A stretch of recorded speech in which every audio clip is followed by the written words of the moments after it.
gua ngadu lah sama Paci. Paci ini idola saya pengen belajar banyak ke Paci. Oh, Paci itu orang keren banget.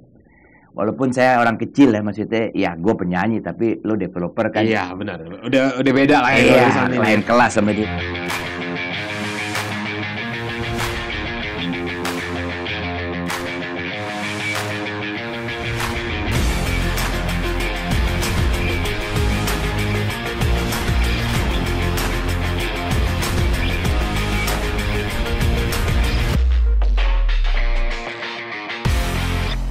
Apa kabar Sobat Rap Podcast?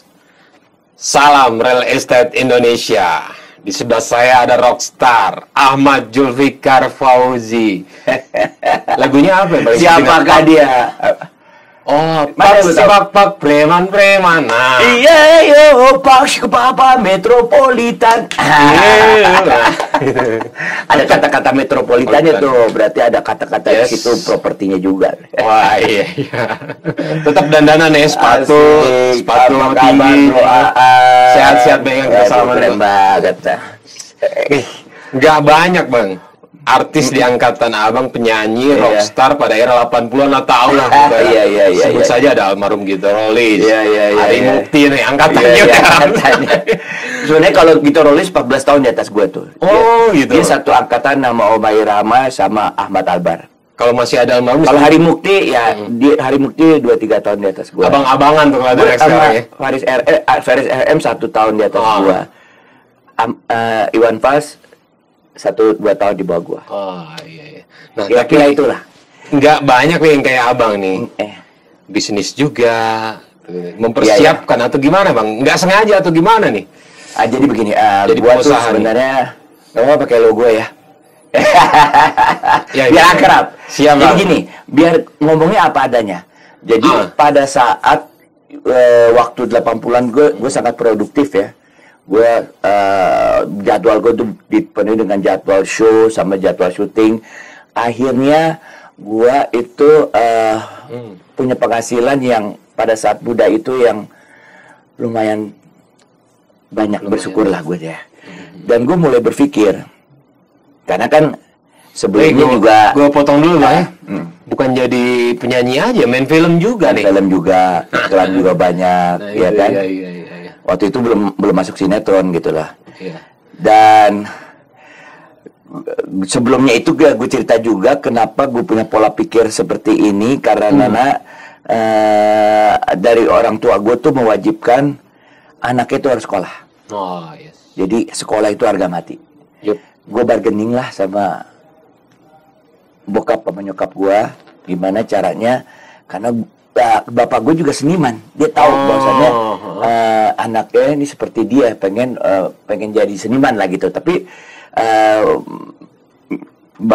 begitu bapak gue jadi masuk menjadi pegawai negeri, dia tinggalin tuh kegiatan fokus kegiatan kesenimanan dia. Dulu dia pernah menang lomba nyanyi, dia Hawaiian lah, dia angkatan di bawahnya Pak Hugeng. Hawaiian cukup profesional, dia banyak mendapatkan penghargaan itu sebagai penyanyi dan sebagai pencipta lagu dan juga sebagai pemain. Tapi begitu dia masuk pegawai negeri ya, Departemen Luar Negeri pada saat itu. PNS berarti nih bokapnya ya? PNS. Dia merasa udah nggak layak lagi. Karena dia harus benar-benar 100% mengabdi kepada negara. Jadi dia tinggalin lah. Tapi kegiatan itu masih dipakai untuk dia melobi pada saat dia ngelobi diplomat lainnya. Akhirnya pada suatu saat bokap gue tuh dibilang the singing ambassador. Karena dia punya nilai tambah di situ. Dia bisa bernyanyi, main gitar, dia ngelobi, dia punya multi talent lah ya. Diplomat itu lebih cair gitu ya. Dan itu bermanfaat. Nah, kembali ke masalah anak-anaknya ini. Jadi pada saat itu perjanjiannya sama orang tua gue, kalau seandainya lu mau jadi sekolah itu kan merupakan suatu keharusan. Harus. Tapi masih mau juga berada di bidang entertainment. Bagaimana caranya? Dia jadi yang penting kata nyokap gue, lu harus terus sekolah. Jadi keluarga gue tuh masuk UI. Dia cuma tahu UI. gitu loh. Karena Bang Ikang sendiri di UI? Iya, gue di UI. Karena nyokap gue tuh dia punya adik ipar salah satu dosen di UI. Ya, senior gitu loh. Iya. Jadi dia cuma tahu universitas tuh Universitas Indonesia gitu. Anak-anaknya diwajibkan, kecuali kakak gue yang pertama karena lulusnya di luar negeri ya. Mulai dari abang gue arsitek, gue masuk FISIP, adik gue psikologi ya, psikologi UI. Nah jadilah kita berorientasi harus masuk sekolah gitu loh. Gue bargaining sama orang tua. Apa nih? Gue boleh terus berada di jalur yang dipilih, jalur kesenimanan gue nih, karena gue suka ngeband. Dari kecil tuh cita-cita gue cuma pengen jadi anak band. Gue nggak punya cita-cita lain. Iya, gue pengen, cuman orang tua gue mengharuskan gue kuliah. Yang which is pada akhirnya itu sangat berguna buat gue. Tapi pada saat itu kan gue nggak berpikir begitu. Jadi kita banding aja. Kamu boleh asal masuk UI, kamu bisa terusin nyanyi. Gitu. Kamu bisa nyurusin kamu jadi anak band. Akhirnya gue bargaining di situ sama dia. Bargaining, lulus lah gitu loh. Waktu cuma 2-3 minggu gitu. Gua waktu itu kan bareng-bareng ADMS ya. Kita udah ngeband bareng sering gitu lah. Dan kebanyakan teman-teman gue tuh nggak mau nurusin kuliah gitu. Tapi gue pakai itu untuk ikut bimbingan tes. Akhirnya nyangkut lah. Gue sebenarnya ininya pengennya masuk ke pilihan pertama gue ke ini sipil, teknik sipil. Tapi gue ekonomi, ketiga FISIP, tapi dapetnya FISIP karena persiapannya ya kurang itu. Untung masih masuk gitu loh. Nah Pak, ini gue jadi agak panjang nih supaya jelas gitu ya. Jadi begitu gue masuk FISIP, gue tahun kedua kan pilihan mau masuk ke depan bidang yang mana gitu ya, karena FISIP itu kan jelas. Pertama gue berpikir pengen jadi kayak babe gue lagi. Iya kan, dia kan diplomat, jadi berarti masuk ini nih hubungan luar negeri ya. HI kan. Terus begitu di tingkat 2 itu saatnya gue penjurusan ya. Babe gue begitu perhatian sama gue karena dia mungkin sama-sama seniman, dia tahu ya pikiran anaknya. Dia pulang sehari hanya buat nemenin gue untuk make sure bahwasanya benar nggak sih pilihan lo tuh pengen akhirnya ngambil jurusan jadi kan mau hukum internasional ya. Hukum internasional. Terus dia bilang kalau kamu masuk ke situ akhirnya kamu kerja juga kan jadi pegawai negeri seperti ayah gitu. Kamu jangan menduakan pekerjaan karena itu tugas negara.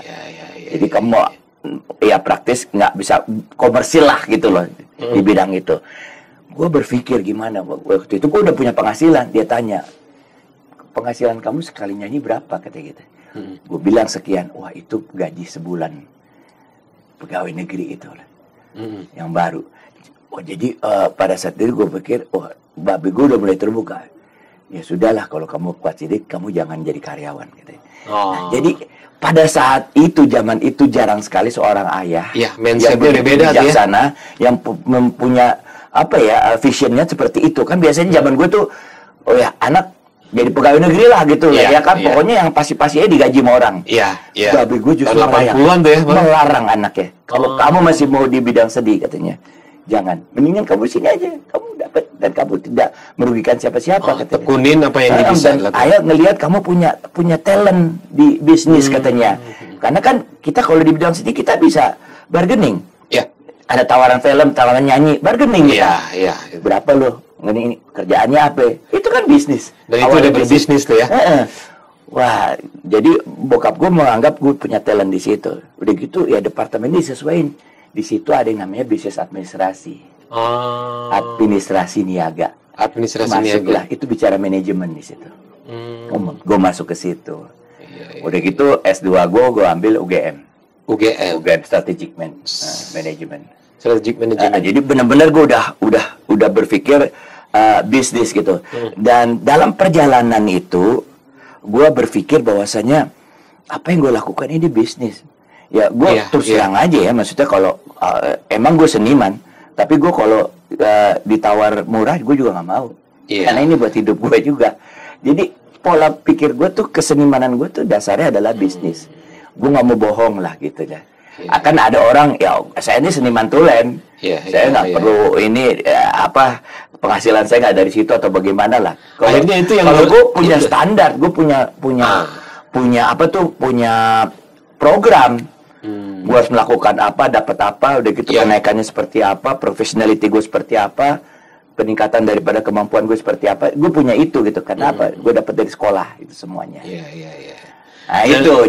Jadi pertama kali kenapa gue menjadi seorang artis yang mempunyai visi yang berbeda ya karena itu. Artis entrepreneur. Iya.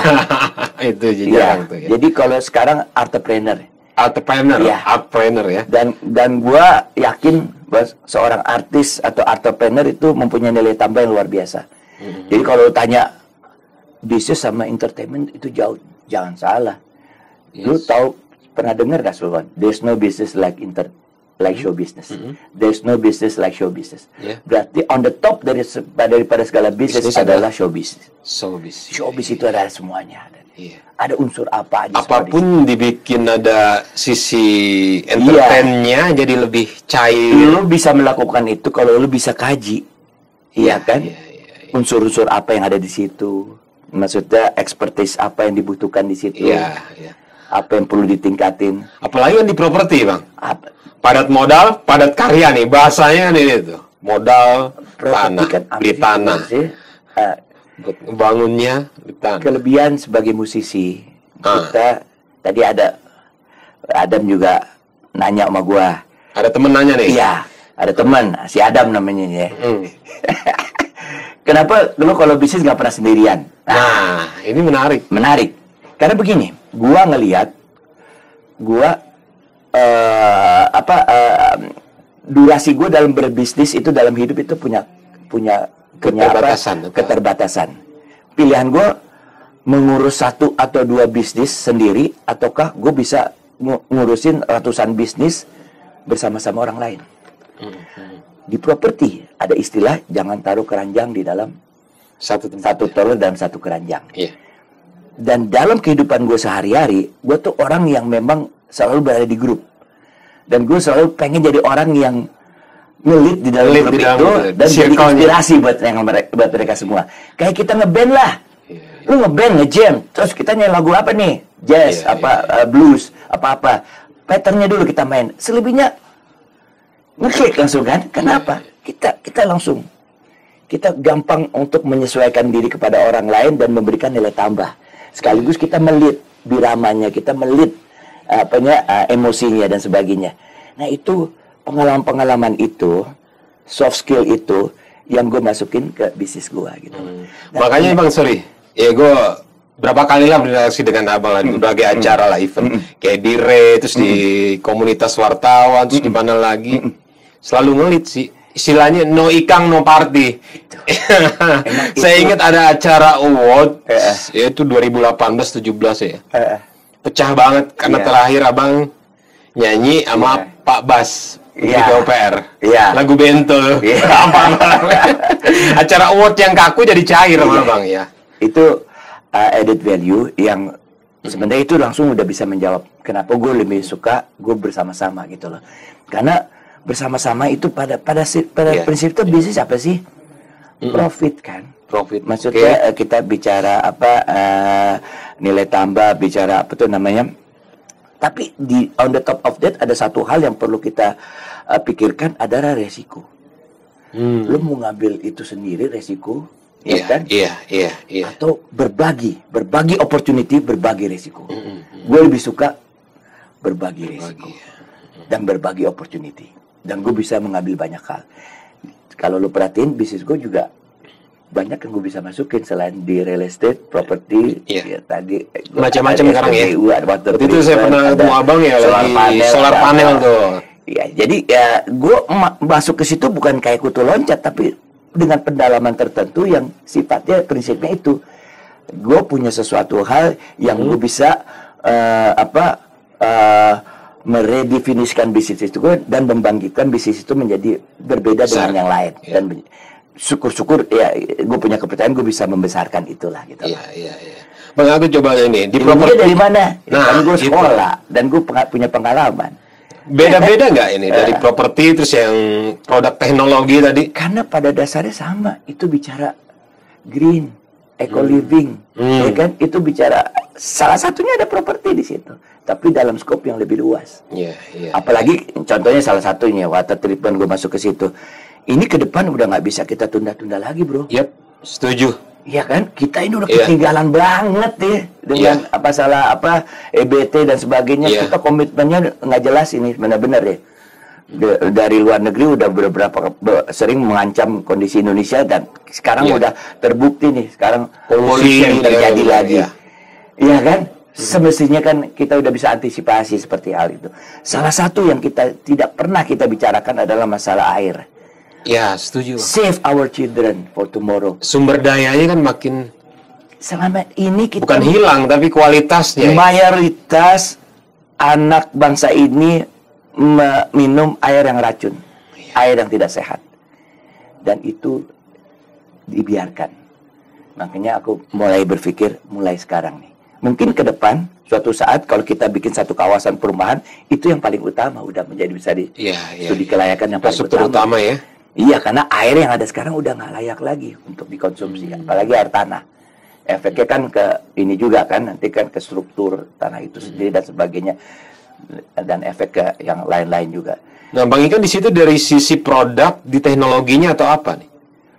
Ya, kita harus kuasai juga teknologinya kalau kita bicara itu. Ya. Tapi kalau kita punya pengalaman sebenarnya kan kita bisa kemas itu semua. Ya kan? Kita juga I'm not alone. Kan gue bilang tadi, gue selalu bersama-sama. Gue punya para ahli juga yang bicara teknis yang benar-benar waktunya dan bagaimana Tapi prinsip daripada bisnis itu secara strategik gue harus kuasai gitu. Di properti juga begitu. Gue kebanyakan bermula dari idenya apa, kita bikin apa nih. Ya karena gue seorang seniman, gue cari nilai tambah dong. Dan kalau kita bilang apa bedanya tematik daripada real estate dengan entertainment, nggak ada beda, bro. Ujung-ujungnya adalah yang kita berikan adalah itu bagian dari entertainment semua.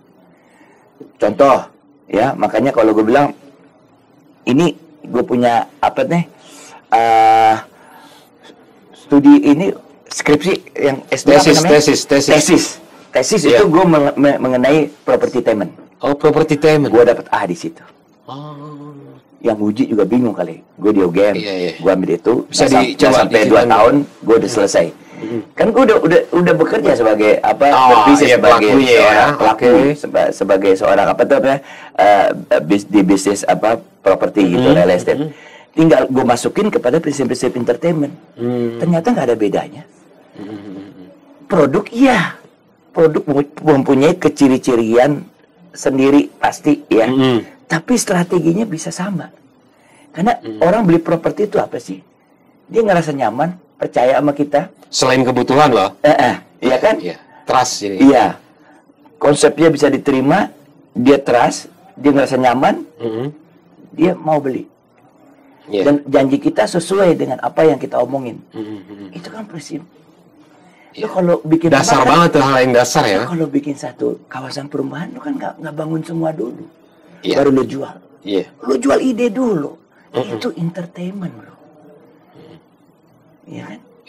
Makanya seorang Ciputra, seorang siapa yang gede-gede gitu, grup besar dia punya skill entertainment yang luar biasa. Dia bisa mewujudkan itu sesuai sama janjinya, dan dia dipercaya dan orang merasa nyaman gitu.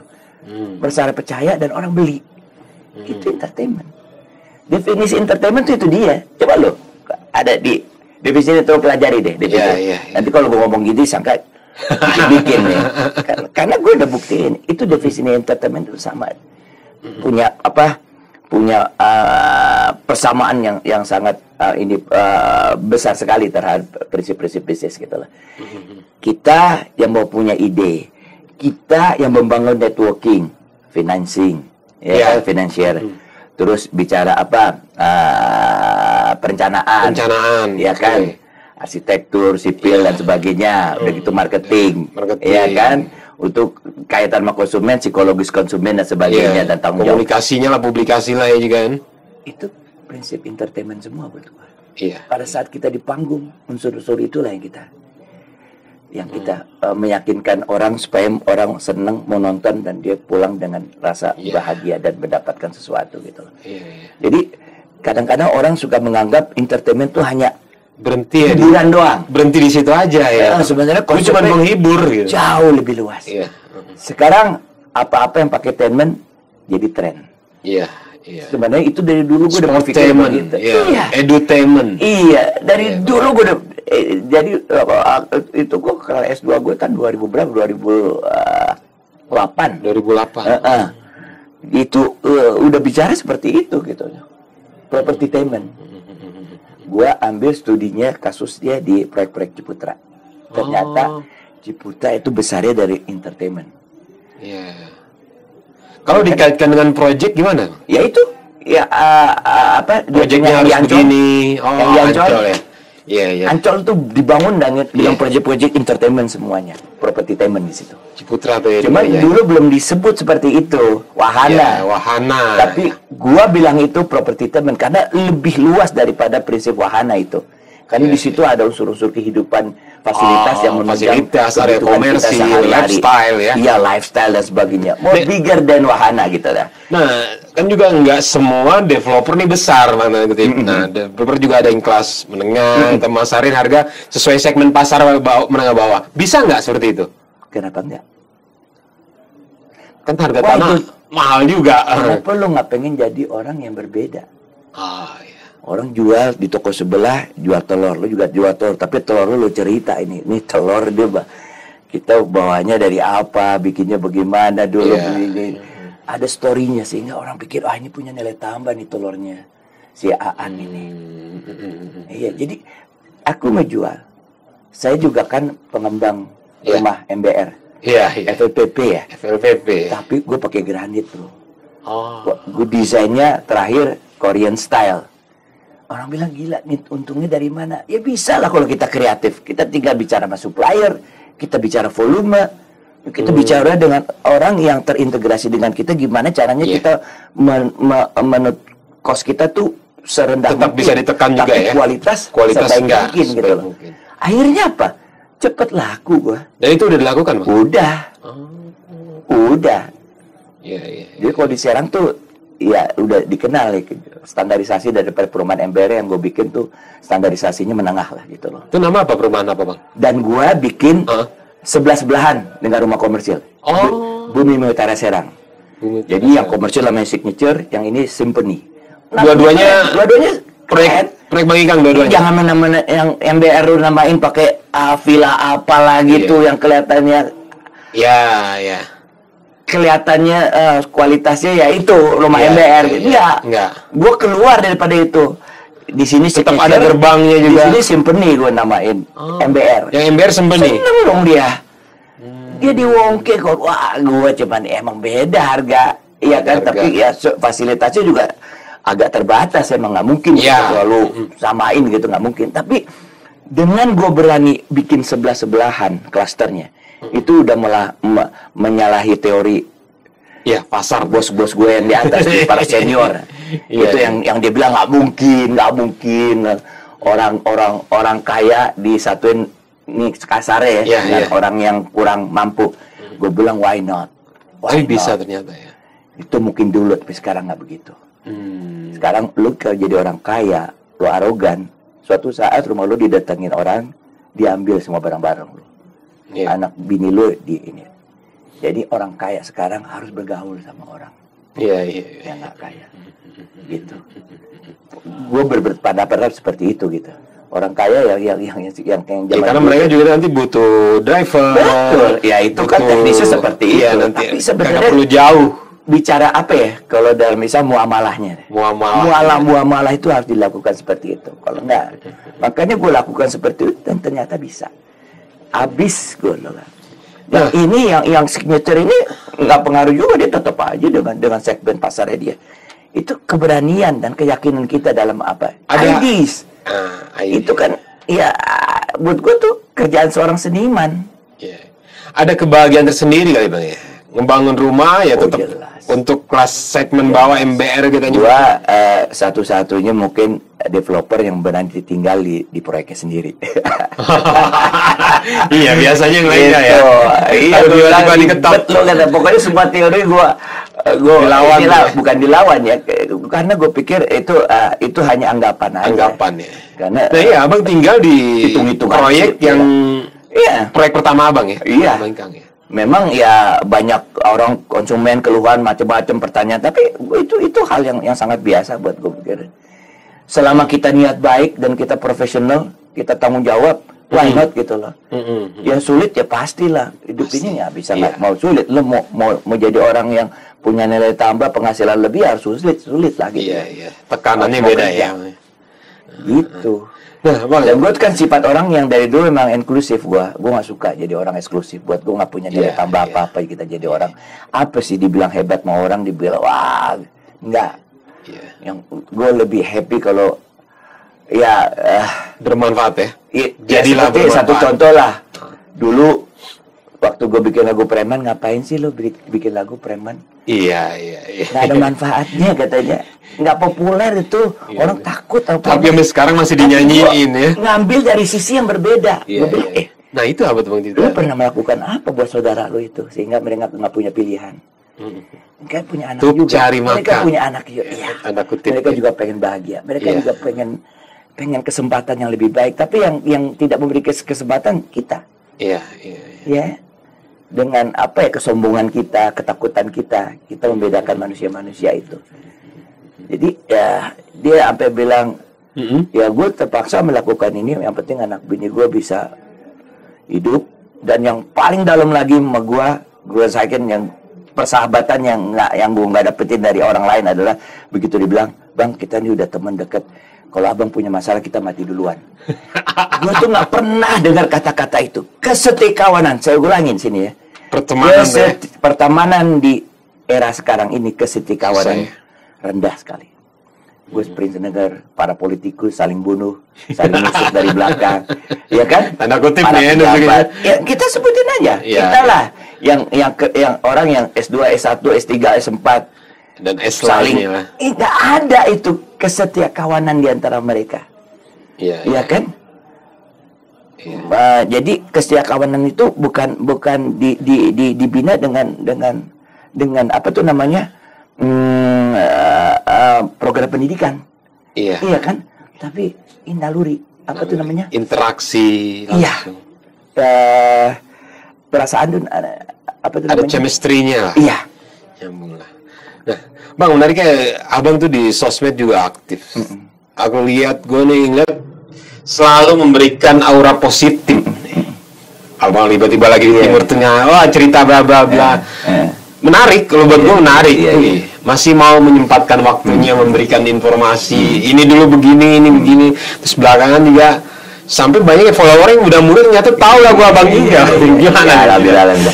Nah, itu ya masih juga dia relevan dengan apa yang kita ngomongin tadi ya kan. Gue lebih suka berbagi sama orang banyak gitu loh, karena gue merasa banyak yang bisa gue lakukan. Jadi jangan sampai gue terpatok dengan jadi eksklusif, eksklusif dan hanya melakukan itu mulu dari hari ke hari, sehingga gue nggak tahu kehidupan orang lain seperti apa, nggak ngurusin orang lain seperti apa gitu. Makanya gue bekerja sama dengan banyak orang. Dan gue harus bisa memberikan nilai tambah dalam setiap project yang gue kerjasamakan sama orang lain. Kalau enggak, gue nggak laku nanti. Ngapain kerja sama gue kalau punya nilai tambah? Tapi itu yang gue harus bisa janjikan. Profesionalisme gue itu di situ gitu loh. Nah itu antara hard skill dengan soft skill. Soft skill kan ya pergaulan, ya kan, yang satu hal yang tumbuh kembangkan sendiri itu dari sifat lo gitu lah. Itu nggak bisa nggak bisa dipelajari gitu. Nggak ada sekolahannya tuh. Betul. Makanya seperti kayak kita ngomong ini lo gue seperti apa supaya juga kesannya kita ngomong apa adanya di sini kan. Ya mungkin ini bisa menjadi suatu masukan, syukur-syukur jadi inspirasi buat orang lain. Jadi nggak susah lo jadi developer gitu deh. Nggak susah. Kenapa harus eksklusif? Buktinya Bang Ika masih bisa nyanyi di mana? Kalau dia mau masih dia bisa punya- sosmedan. Iya. Dan ada seorang developer yang dulunya supir Iya, ada tuh. banyak. Jadi itu Semua bukan bisa. aja permasalahan seperti apa. Iya, Tapi iya. yang penting begitu lu masuk ke dalam satu program atau proyek yang lo jalanin, lu fokus dan lu tekunin. tahu lu harus melakukan apa dan apa yang lu bisa berikan di situ dan nilai tambah di pada apa yang orang lain nggak punya. Nah, Bang, gue tarik Gue selalu berpikir gitu, apa yang orang lain nggak punya, apa yang orang lain belum lakukan. Nah, itu gue tarik ke belakang lagi. Abang ini Bang Ikang pertama jadi developer tuh seperti apa sih? Cerita dulu sama ini. Iya ya. Tahun 90 resminya. Tapi sebelum lagi ada duit, gue jadi tadi developer. keputusan ya, diputus ya tadi. Diputus tadi. Jadi emang gue punya tabungan lah. Nah, ya. Dan karena gue sekolah, jadi gue tahu tabungan Iya, iya. itu nggak ada value-nya, karena dia akan tergerus Karena nggak dengan berputar ya. inflasi dan sebagainya gitu ya. Iya. Jadi gue berpikir waktu itu belum ada saham-saham belum tahu ini ya. Iya. Kalau ikut sama orang lain yang gue nggak kenal, ya gue kurang trustnya kan daripada Iya. gue menjadi pikiran jadi apa masalah Iya, dan terlalu iya. jadi hubungan jadi nggak enak. Dan belum banyak juga dulu orang kan pengusaha properti gitu kan. Betul. Akhirnya masuk ke pilihan ke abang gua. Ya abang gua. Namanya Abang apa ada Ade, panggilannya Ade, itu nama kecilnya Ahmad Syamsuddin Fauzi, insinyur ya, arsitek, sekarang arsitek senior. Sekarang dia bantu gue, kita bareng juga di ini. Oh, dulu Dia banyak sebagai Bang Ikang ikut kakak, sekarang dulu pertama kali. Jadi mulainya tuh dia punya home builder dulu. home builder tuh apa? Home builder tuh jasa membangun rumah. Oh, kontraktor. Iya, bukan kontraktor, konsultan juga. Konsultan. Contracting dan sekaligus financingnya juga. Oh. Jadi berani-beraninya abang gue tuh bikin jasa pembangunan rumah mulai dari nol. Misalnya begini, dulu kan orang nggak jelas mau punya rumah gimana caranya. Iya, benar. Jadi orang bisa ngomong gitu, gue punya rumah nih, gue punya 100 juta, gue punya rumah di daerah sini, gimana caranya gue wujudin? Desainnya kayak gimana, gue pun nanti kita bicarain bagaimana dan cara wujudnya gimana. Let us do it for you gitu loh. Kita kemas tuh potensi uang yang dia punya, kalau kurang kita punya akses ke perbankan, ke financing company dan sebagainya, sehingga mimpi dia sampai serah terima kunci. Sampai segitu susahnya kita berusaha dan itu berhasil. Itu kebanyakan Berhasil orang. individu tuh ya. Individu. Belum bangun perumahan juga Bang ya. Iya, kita kan Ya, perumahan yang cari lebih lahan, dekat. perizinannya kita kita kerjain, financing kalau kurang kita cari juga bank yang bisa membantu dia. Udah gitu apa perencanaan, arsitekturnya, pembangunnya sampai serah terima kunci. Segitu. Tapi ya kan jasa seperti itu jadi cukup tinggi kan. Iya, iya. Apanya tuh namanya value dan Value, juga ya. interest orang maupun Interest orang, ininya, ya. harapan orang Kepercayaannya, ya. kepercayaan orang gitu ya. Maju itu home builder. Oh, Albana Bang. Humbaga Cipta Laksana itu nama PT-nya, pertama kali abang gue punya home builder. Nah begitu maju baru-baru gue taruh di dulu kan. Begitu maju, wah kalau ada lu di sini seru nih katanya. Lu kan terkenal katanya. Lu bisa ngomong, diajarin lah begini. Gue masuk jadi marketing ya. Berapa bulan gue udah jadi direktur di situ. Karena gue punya duit juga kan nih taruh di Invest situ juga kan ya. abang ya. Akhirnya berkembang terus. Kita berkembang, masuklah ke Ray. Masuk ke Ray juga ada Tahun cerita. berapa tuh Bang? Tahun berapa tuh? 90, gue taruh masuk 90 ya. 90. Oke. Gue udah bikin perumahan-perumahan yang 2 hektar gitu ya. Kita masuk ke skala yang lebih gede lagi, problemnya lebih banyak lagi. Harus belajar dengan orang yang lebih banyak lagi. Makanya abang gue bilang, lu mewakili kita masuk ke Ray. Kenapa tuh Bang? Di sana ada Ciputra, Taki, di sana ada Pak Hidayat, ada Enggar, ada pokoknya orang-orang besar lah di situ. Bener juga yang bang gue bilang. Begitu gue daftar masuk ke Ray, ini kaget mereka kan penyanyi rock nih katanya. Udah suruh jadi ini deh. Cari panitia namanya? Pengurus. Oh, langsung di dalam. Walaupun cuma bagian angkat-angkat kursi doang, udah ikut lah program kita. Gue mulai dari situ. Ingat sama Pak Ketuanya pertama abang masuk Bang siapa? Satyo juga, kita mulai di situ kenal ya. Sempat di DKI Gebara. Dan benar dari situ ya akhirnya ada pergaulan, kita Ya, itu lagi Bang ya. Waktu itu ada program mengawinkan developer kecil dan developer gede. Ya, sinergi. Gue dikawinin sama Darmala. Nah dari situ gue belajar banyak. Itu zamannya Pak Enggar tuh. Iya. Hingga sampai sekarang ini. Iya, bahkan dipercaya untuk megang proyek juga. Dan itu ya kena apa tuh tahun 98 juga. Wah, itu bener. Itu ngerasain pusingnya juga, ngerasain bener. Yang minusnya sampai yang akhirnya gue pikir udahlah ini biar gue urus sendiri dan selesai gitu loh. Dan ya itu jadi emang banyak sekali. Nah, lucu juga waktu kejadian gue bikin di Bintaro kan, kita bikin 2 hektar gitu, ada salah satu proyek gue yang ketutup jalan masuknya jalan desa kan. Dan kita memang konsepnya tuh MeToo yang kecil. Kita kan bukan siapa-siapa MeToo, cuman ya kita ikut developer gede lah. Developer gede bikin fasilitasnya macam-macam, kita ikuti di luar SK-nya dia. Nah kadang-kadang cuman suka dapat ininya juga apa yang kurang enaknya nih. Karena proyek gede kan selalu apa konsentrasinya ke wilayah dia. Jadi jalan-jalan yang menuju ke daerah kita tuh kadang-kadang ketutup. Aksesnya jadi jelek. Jadi kecil, jadi jelek jadi jelek sebagainya. Gua ngadu lah sama Paci. Paci ini idola saya pengen belajar banyak Paci. Paci itu orang keren banget. Walaupun saya orang kecil ya, maksudnya ya gue penyanyi tapi lo developer kan. Iya benar. Udah beda lah ya. Lain kelas sama dia. Tapi dia benar-benar dia mau dengerin. Saya punya ini nih, saya punya keluhan. Proyek saya di sini di Bintaro, ini pembangunan jaya begini. Dia nggak sampai jadi sebelah mana you punya proyek kecil banget sih, nggak ada di peta gitu kan ya.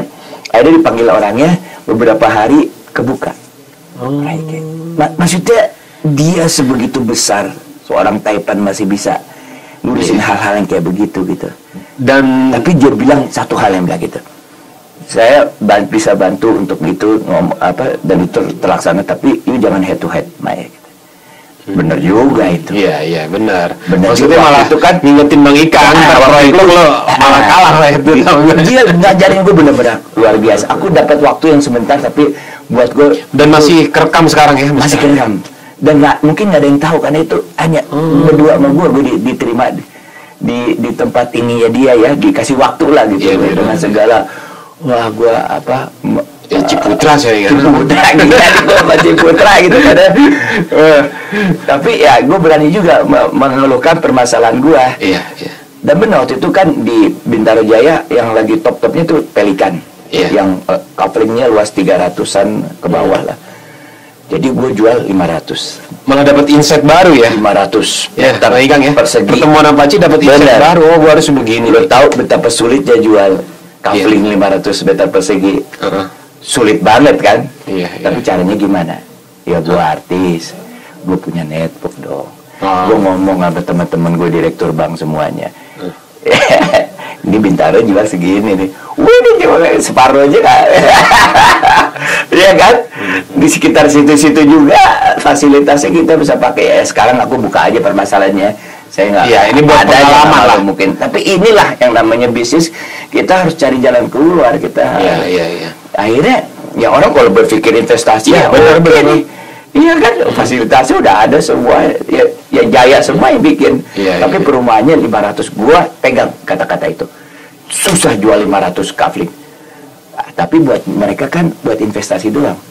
Mereka jual lagi atau kasih ke anak, begitu kasih ke anaknya dipotong 2 kaplingnya lagi dan gimana bisa kan? Tapi gue megang komitmen gue sama Pak Cik. Gue nggak akan jual di bawah itu. Gue nggak akan head to head sama Pelikan. Gue di belakang sektor 2. Itu habis cepetnya. Sekarang yang tinggal di situ nggak ada yang namanya investor ya. Udah orang ke-4 kaliber semua. Ini pengalaman yang luar biasa buat gue. Nah, karena kan gue bukan anak siapa-siapa konglomerat, kan babi gue pegawai negeri. Ya, jadi I have to fight by my own lah gitu loh, dengan cara yang gue punya gitu. Dan pikiran gue selalu terbuka. Jangan apa-apa yang udah kita lakukan kita nggak pakai. Gue orangnya nggak pernah mubazir. Gue melakukan hal-hal yang kecil aja, gue harus pakai itu ilmu. Gue baca, gue harus pakai ilmu. Gue selalu begitu. gue nggak pernah melakukan sesuatu gitu ya tanpa dasar. Gue belajar bela diri, gue pakai pada saat gue nyanyi. Menyanyi gue kan pakai loncat-loncat, pakai tendangan begitu. Ya itu kan gue belajar bela diri, semua gue pakai gitu loh. Gitu. Nah, Bang Ikang juga aktif di berbagai organisasi nih ya. Salah satunya di Ray. Itu seumur hidup kayak diri.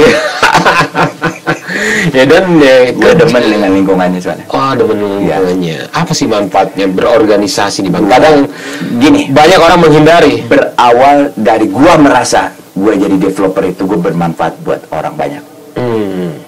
Kalau gue nggak ikut terjun buat rumah sederhana, siapa yang mau bikin? Pemerintah aja kasih ke kita kan suruh bikin. Iya, swasta. Kalau di luar negeri kan itu urusan pemerintah. Tanggung jawab pemerintah. Ini di swasta. Di Indonesia ya. Dan nggak semua swasta mau bikin. Ya. Bingung itu. Iya. Marginnya kecil kalau lu nggak tahu caranya itu. Bolanya itu udah kayak pabrikan ya, kayak ban berjalan lah kita strategi seperti itu kalau membuat itu. Tapi gua ngerasa gue tuh bermanfaat di situ. Gue dari Allah gue dapat rezeki berlebih. Gue taruh di situ, gue beresiko di situ untuk supaya orang-orang yang nggak mampu punya rumah, beli rumah, bisa punya rumah. Gue merasa gue bermanfaat. Gue merasa gue hidup gue tuh gue balikin lagi. Kan ada tuh dibilang kalau kamu tidak kembalikan apa yang kamu udah dapat dari ini akan kulipat gandakan ini, ya kan? Ada suratnya seperti itu ya. Nah, dan gue pengen menjalankan itu gitu. Gue kembaliin dalam bisnis seperti itu. Karena orang yang beli FLPP, MBR itu orang yang nggak punya pilihan, bro. Iya. Ya kan? Boleh dibilang yang murah, tapi dia mau emang kalau dia punya rumah dia nggak punya pilihan. Itu yang dikemas. Bunganya jadi rendah, udah gitu dapat subsidi dari pemerintah. DP-nya rendah, kadang ada DP, ya kan? Bunganya juga rendah.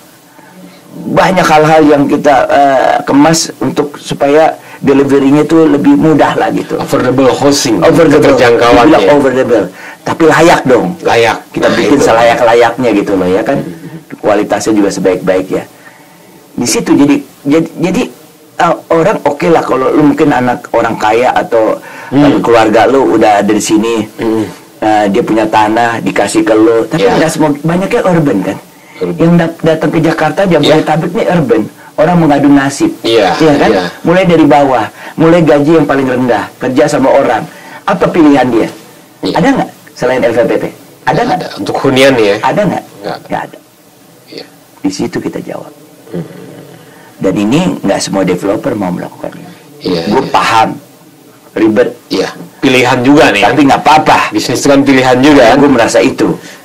Gue merasa gue bermanfaat hidup gue di situ. Udah berapa ribu yang gue bikin, bro? Berapa lokasi itu? Waduh, udah puluhan ribu kali. Terus alhamdulillah. Di Ray udah 3 kali pergantian pengurus. Bang Ikang juga masuk selalu ada dalam struktur organisasi nih. Mungkin yang kata lo bilang ada lo nggak asik gitu kan. No Ikang no party.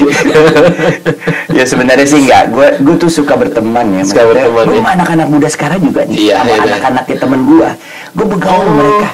Sekarang kita anak-anak temen Bang Ikang yang dulu partner atau kenal gitu aja sama pengusaha properti. Nggak semua harus partner kan. Semua juga dapat opportunity. Sekarang anaknya temenan. Iya. Ini barusan nih kita.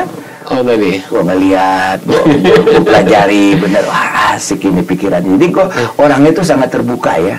Gue nggak pernah merasa diri gue selesai dan gue merasa diri gue paling benar. Gue selalu datang dengan satu kertas putih, tapi kertasnya bener-bener berkualitas gitu, tapi putih. Jadi gue nggak pakai rasa ego gue nggak pernah tersinggung sama orang. Lu mau ngomong apa juga nggak akan tersinggung gue bener. Buat gue jadi manfaat semua kata-kata orang walaupun dilakukan dengan cara yang tepat atau tidak tepat. Kadang-kadang ya kita nggak bisa berharap semua orang bicara baik sama kita kan. Tapi ya it's okay. Ya kita human being itu seperti ini gitu kan. Nah, Bang Ikang juga selain di Ray aktif di beberapa organisasi lagi? Ya gitu juga di Apindo, di Kadin juga. Kadin, Polhukam, Wakadin, Polhukam, di Apindo juga aku pegang. Ya rata-rata memang ada hubungannya dengan properti LSM juga. Tapi yang Polhukam enggak tuh. Iya. Tapi buat gue hal yang baru. Aja ya. Bener, wow. Ada gaul sama tentara.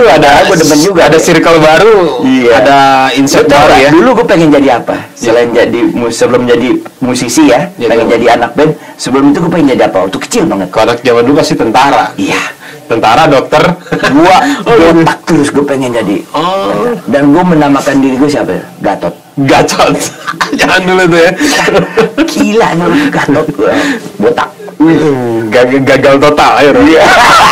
Enggak, dulu kan ada Gatot Subroto. Iya kan? Ya. Jadi ya itu, jadi mungkin nama itu menginspirasi gua. Nah, Mengkang nih terakhir lah, kita gimana sih untuk menjadi seorang entrepreneur apapun bidangnya lah selain properti itu ya, mulainya harus seperti apa? Nggak hanya keberanian juga, nggak hanya modal juga, atau apa nih? Hard skill itu suatu keharusan. You have to learn. You have to study, udah gitu, get through on that gitu ya.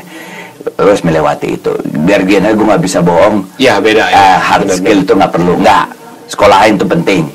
Berubah pola pikir sekarang ada YouTube apa oke, tapi kan sebenarnya kita juga perlu suatu skill yang benar-benar dasarnya itu kuat.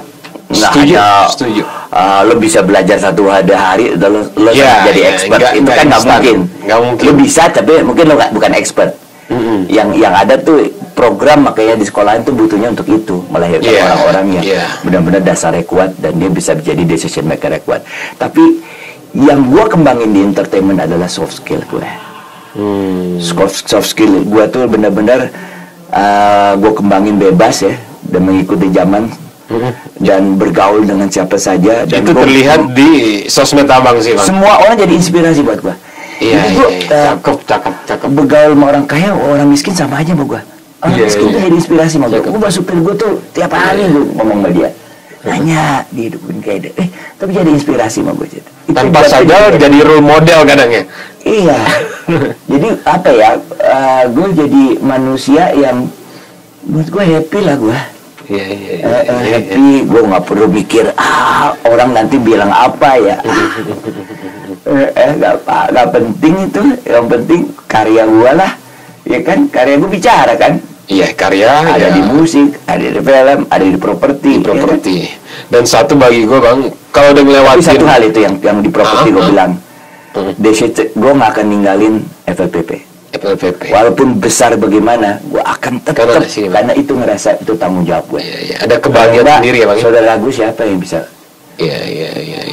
Yang punya akses untuk punya rumah seperti itu. Dan kalau gue ngeliat Bang Ingkang sebagai usaha properti ya, udah ngelewatin 97, 98 saat Krismon mah begini. Gak semua orang bisa lakukan itu. Wah, itu emang ceritanya panjang banget. Oke, next. Itu buat obrolan kita deh, Bang ya. Thank you loh, Bang, udah mau mampir ke podcast. Semoga ada manfaat. Sehat-sehat selalu. Semoga ada manfaat. Selalu.